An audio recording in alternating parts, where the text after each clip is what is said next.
My daughter-in-law used my Social Security benefits for herself, and I am sitting here right now, this very morning, with my phone still in my hand and my coffee sitting cold on the table in front of me, and I cannot stop shaking.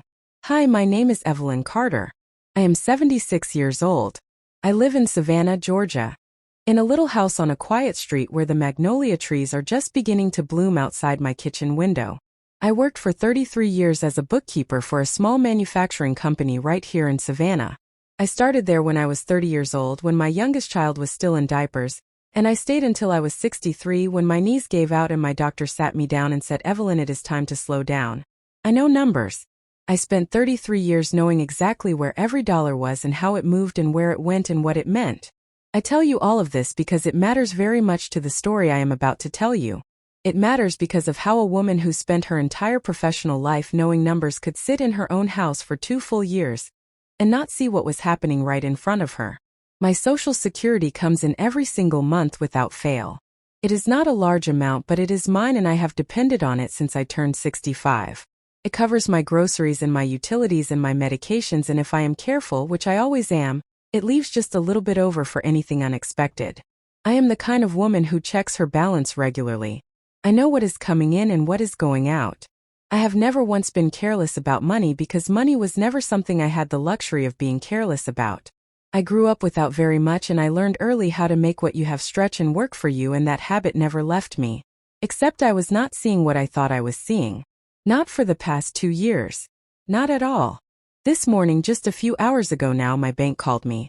I was sitting in this very chair drinking my morning coffee and watching the birds at my feet or outside the kitchen window the way I do every single morning, and the phone rang, and it was a woman from the fraud department, and she asked me in a calm and professional voice whether I had authorized a series of recurring transfers from my account to an external checking account. I told her I had absolutely no idea what she was talking about.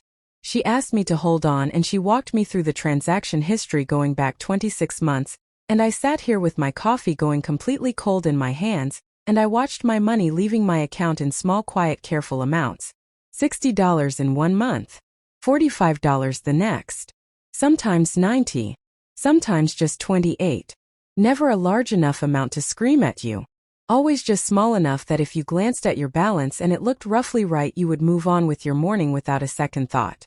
Which is exactly what I did. Month after month after month for 26 months, I moved on with my day without a second thought. Those small amounts over 26 months add up to $14,260. $14,260 of my Social Security money. Gone. Taken. In little quiet careful pieces while I sat in this chair and watched my birds and believed my life was in order. I know who did it. I know it right now, sitting here before I have even made a single phone call to any member of my family. I know it the way you know certain things in your body before your mind has fully reasoned through all the evidence. It is Sandra, my daughter-in-law, my son Robert's wife of 12 years. And I am going to tell you everything that is happening right now today, because this story needs to be told out loud, and I am the one who lived it, and I am not going to be quiet about it. Let me tell you about Sandra first so you understand the full picture of what we are dealing with here. Sandra came into Robert's life 16 years ago, when he was 34 years old and she was 31. She is sharp and she is charming in a very particular way that certain kinds of people are charming. She is warm and inclusive when she wants something from you and careful and managed when she does not. There has always been something underneath the surface that watches and measures. I noticed it from the beginning. Patricia noticed it too. But Robert was in love and Dennis said we were being unfair. And so we kept our mouths mostly shut and tried hard to find the good in Sandra and gave her every chance to show us who she was. And on the surface there was enough good to hold on to. For a while. She remembered my birthday. She brought food to gatherings.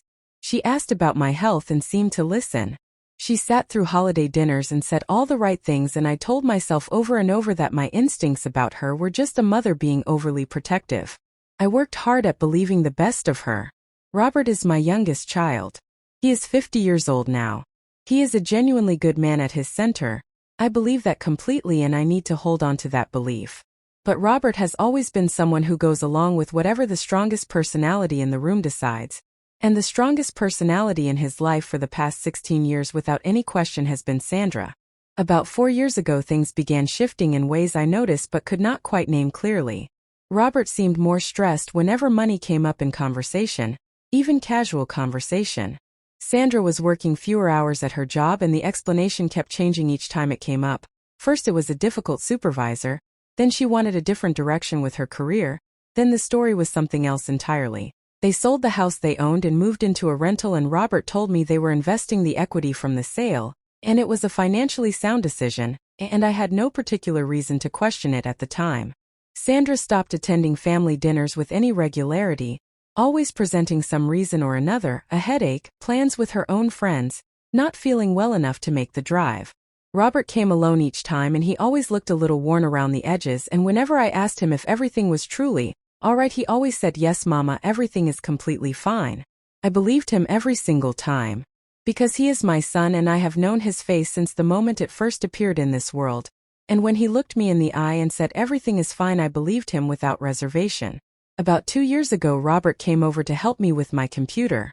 My old laptop was getting slow and behaving in strange ways, and my bank had been encouraging all of its customers to start accessing their accounts through the mobile app, and I honestly did not know how to set it up properly. Robert gave me his whole afternoon without complaint. He sat right here at this kitchen table and he was patient and kind and unhurried the entire time. He used his own phone first to walk me through how the banking app worked, logged in, showed me every feature, demonstrated how to check balances and review transaction history, and then helped me get everything set up correctly on my own tablet so I could use it myself going forward. I was so genuinely grateful to him. I remember feeling very loved and very well cared for that afternoon. What I understand now, sitting here after that phone call this morning, is that when Robert demonstrated the app on his phone, he did not fully log out when he switched over to helping me set things up on my tablet. And Sandra had full and constant access to Robert's phone the way spouses do. Sandra is observant and careful and smart, and she would have seen that account information and she would have recognized immediately what could be done with it. The bank tells me that someone set up an external account linked to mine through the online banking portal. Someone did that from within the app using access connected to my account. Someone then established those recurring transfers at those small and deliberately chosen amounts. Someone has been doing this month after month for 26 months while I sat here and thought I knew exactly where all my money was. I call Patricia the moment I hang up with the bank. Patricia is my oldest child and she lives in Charlotte, about 4.5 hours north of Savannah. She is the steadiest person I have ever known in my life, and she does not panic under pressure. And that is exactly what I need right now, sitting in this kitchen with my hands shaking. I tell her everything the fraud department told me, and there is a long pause on the line, the longest pause I think I have ever heard from Patricia in all her years. And then she says, "Mama, do you want me to come down there?" And I say, "Yes, please come now," and she is in her car before we even fully finish saying goodbye. While I wait for Patricia to make the drive, I sit here and my mind moves backward over 2 years of moments that I never thought twice about at the time, but that look completely different to me now. The way you look at something you thought you knew and suddenly see it clearly for what it actually is. I think about a visit Sandra made to my house alone about 18 months ago. She came by herself, which was unusual because she almost never came to see me without Robert being with her. She brought a loaf of banana bread she had made herself. We sat here at this table and had tea together, and she was noticeably warm that afternoon, warmer and more open with me than I had ever really seen her be before. She asked about my everyday routine. What days I go to doctor appointments, what days I do my grocery shopping, whether I still drive myself everywhere. I thought she was being genuinely thoughtful and considerate about my life as I got older. I remember feeling something close to relief, thinking that maybe at last she was letting me in. Maybe we were finally going to become the family I had always hoped we could be. She had been taking my money for several months already by that point. She was well into it when she sat at this table and drank tea with me and asked those warm questions about my schedule and my habits. I believe she was mapping my routines carefully, making sure she understood when I would be paying attention to my finances and when I would not. The warmth was deliberate. She needed me to feel safe and unsuspecting, and she accomplished that over banana bread and tea. I had 3 slices of that banana bread. And sitting here this morning, that memory turns my stomach in a way I do not have words for. Patricia arrives at my house by early afternoon, and she does not waste a single moment. She sits at this table with her laptop and goes through everything methodically and carefully, and she is able to confirm that the transfers were all initiated through the online banking portal, using a linked external account that I never created and never authorized at any point. We call the bank back together and they tell us the transfers have been frozen pending a full investigation, and that I need to come in person to sign some documents and that I should also contact law enforcement and file a formal report. Patricia writes down every single detail. She is organized and thorough, and I cannot tell you how grateful I am to have her here beside me today. She asks me whether I want to call Robert before we do anything else officially. I say yes. I need to look at my son first. I need to give him the chance to tell me the truth himself before anyone else comes to him asking questions. I call Robert and I tell him I have a situation with my bank account, and I need his help to understand what is going on. I keep my voice perfectly normal and steady. He says, "Of course, Mama, I will be right over." He sounds exactly the way he always sounds, easy and willing. I hang up the phone and something goes cold all the way through me. He arrives about an hour later. Patricia goes to the back room the way I ask her to. I pour Robert coffee and I sit down across from him right here at this kitchen table and I look at my son, this person I have known from his very first breath 50 years ago, and I do not lead up to it gently. I ask him directly, "Robert, I need you to explain to me the transfers going out of my bank account." I say it quietly and plainly and I watch his face while the words land. The color leaves his face all at once. Not gradually the way you might expect. All at once like a switch being turned off. He opens his mouth. He closes it. He looks down at the coffee cup sitting in front of him. He stays very quiet for what feels like an extremely long time. Then he says, "Mama, I can explain this." And I say, "Then please explain it to me." What comes out of him does not come out in one clean story. It comes in pieces, halting and broken and saturated with shame. Like something that has been locked away in a dark place for so long it no longer knows how to move in the open. He tells me Sandra came into their marriage carrying serious debt she had never told him about. Credit card balances and a personal loan that came due all at once, and added up to more than they could handle even after selling their house and using all of that money. He says Sandra discovered the access to my account when Robert had the banking app open on his phone that day at my table. He says she told him later that she had set up the link to her own account, and that she was only going to use it for a short time and would pay back every cent before I ever noticed a thing. He says he found out about it several months after she had already started. He found out. He knew about it. He knew and he did not stop it. He knew and he did not come to me. He says he was too ashamed. He says she kept telling him she was going to fix it. He says he did not know how he could possibly come and tell me. He says he is sorry. He says it over and over, his voice breaking apart. "Mama, I am so sorry. Please know how sorry I am." Patricia walks out of the back room partway through and she stands in the kitchen doorway and she listens, and when Robert looks up and sees her standing there he goes very still. Like a man who feels the full weight of what he has done now entirely surrounding him with nowhere left to go. When he has finished saying everything he has to say, I tell him plainly that sorry is a word and that $14,260 is real money that belonged to me, and that I am reporting this to the police today, and that the bank is already investigating, and that what I need from him right now is full and complete cooperation with everyone who is looking into this in total honesty. No more protecting Sandra at the cost of my well-being. He says, "Yes, Mama." He says it quietly. He looks like a man who has been carrying something utterly crushing for so long that even the moment of being fully found out brings something underneath the shame that resembles relief. Patricia drives me to the police station that afternoon. The officer who takes my report is a young woman, patient and thorough and genuinely kind, and she tells me that elder financial abuse is far more common than most people ever realize, and that law enforcement takes it very seriously. I appreciate her saying that, and I appreciate her using those exact words. Elder financial abuse. That is the correct and proper name for what was done to me. Not a family situation that got complicated. Not borrowed money that got out of hand. Deliberate, planned, sustained financial abuse of an elderly woman by someone who sat at her table and smiled at her, and called herself family while she did it. I have not spoken to Sandra. I do not currently have words for Sandra that I would want anyone to hear me say. What she did carries a specific and particular ugliness that goes well beyond just the money itself. She looked at an old woman living carefully on a fixed income, and she saw an opportunity she could take from quietly in amounts small enough to stay undetected for as long as possible. She chose those transfer amounts deliberately. She thought through every part of it. She planned it and executed it, and she sat across from me at Christmas dinners and handed me birthday cards and came to my house with banana bread and warm questions about my routine.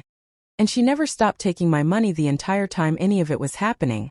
The sustained and calculated nature of that choice takes my breath away even now. Robert calls me this evening. He says he wants to find a way to repay me every dollar. He says he does not know yet what is going to happen with his marriage. He says he is devastated and ashamed and that he loves me.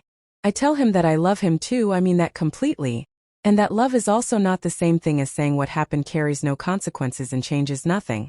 What I need from him going forward is honesty and full cooperation, and the willingness to finally stop placing Sandra's comfort above my safety. He says he fully understands all of this. My son Dennis comes over tonight and sits with me for 2 full hours. He does not say very much. He just sits right beside me and holds my hand, and that means more than almost anything else that has happened today. I want to say something very clearly to everyone listening to me right now. If you have an elderly parent or grandparent in your life, please pay careful attention to their financial situation. Not to control them, just to protect them. Make sure that when someone helps them with financial technology, the access truly belongs only to them. Set up account alerts with them if they will agree to it. Look through the statements with them sometimes. Ask questions. Because the people who take from elderly people are very often not strangers coming from outside. They are very often the familiar and trusted faces. The people at the holiday table. The people who hand you your birthday card. The people who know your routines and your habits and your schedule and have just enough access to do it carefully and stay just below the level where anyone notices for a very long time. And if you are a person my age or anywhere near it, please hear me when I tell you not to let family loyalty or the desire for peace and harmony keep you quiet when something inside you says something is wrong. I had a feeling about Sandra for years and I pushed it down every single time because I did not want to be the difficult mother-in-law. Because I wanted my son to be happy, because I kept telling myself I was being unfair. That feeling was correct the entire time. Listen to that feeling when it comes. Check your accounts even when you believe everything is perfectly fine. Especially then. Because the people who do this are counting entirely on you believing everything is fine. I worked 33 years as a bookkeeper. I paid into Social Security every working year of my adult life. That money belongs to me because I earned every single cent of it through 33 years of showing up and being responsible and doing my job.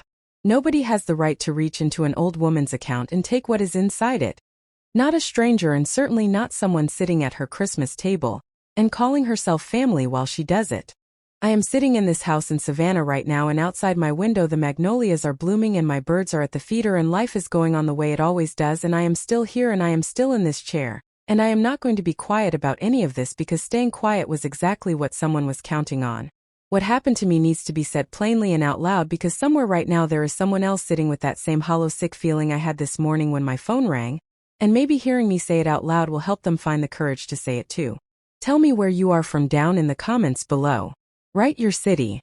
And if you love your grandma, if you have one right now or if you remember one, a woman who worked her whole life and deserved to feel safe and protected and at peace in her later years, please give this video a like and subscribe to this channel and share it with everyone you know.